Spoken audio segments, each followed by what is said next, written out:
அண்மைச் செய்தி திருவண்ணாமலை மாவட்டம் போளூர் அருகே மாணவனை தாக்கிய சமையல் ஊழியர் சஸ்பெண்ட் செய்யப்பட்டுள்ளார்.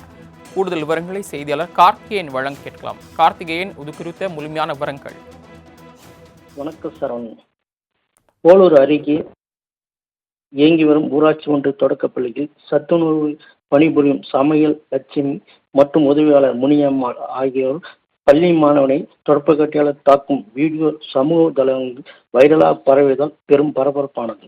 திருவண்ணாமலை மாவட்டம் போளூர் அடுத்த செங்கனம் கொள்ளைமேடு பகுதியில் அமைந்துள்ளது ஊராட்சி ஒன்றிய தொடக்கப்பள்ளி. இந்த பள்ளியில் 44 மாணவ மாணவிகள் பயின்று வருகின்றனர். இவர்களுக்கு 2 ஆசிரியர்கள் பயின்று வருகின்றனர். இவருடன் பாடங்கள் கற்பித்து மாணவர்கள் நடத்தி வருகின்றனர். இந்த நிலையில் சத்துணவு கூடத்தில் தமிழக அரசால் வழங்கப்படும் சத்துணவு மதிய உணவில் முட்டை வழங்குவது வழக்கம்.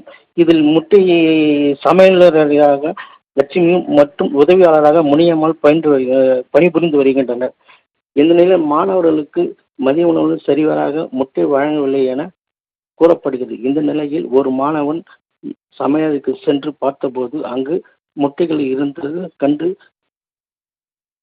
சமையலரிடம் கேட்டார். முட்டை இருக்கும்போதே மாணவர்களுக்கு முட்டை வழங்கவில்லை என கேள்வி எழுப்பினார். இதனால் ஆத்திரமடைந்த சமையலர் லட்சுமி மற்றும் உதவியாளர் முனியம்மாள் ஆகியோர் மாணவரை எப்படி எங்களுக்கு தெரியாமல் சமையலருக்கு சென்று முட்டை இருக்கிற இடத்தை நீ பார்க்கலாம் என கேள்வி எழுப்பியது மட்டுமில்லாமல் ஆத்திரமடைந்த அவர்கள் மாணவனை தொடப்பு கட்டியாலே தாக்கி வீடியோ வைரலானது. இந்த வீடியோ வைரலானது கண்டு பெற்றோர்களும் மற்றும் சமூக ஆர்வலர்களும் மிகவும் அதிர்ச்சி அடைந்தனர். இந்த நிலையில் போளூர் வட்டார வளர்ச்சியாளர் பாபு, சமையலர் லட்சுமி, உதவியாளர் முனியம் ஆகியோர் தற்காலிக பணியிடம் நீக்கம் செய்யப்பட்டார். தாங்கள் வழங்கிய தகவல்களுக்கு நன்றி கார்த்திகேயன்.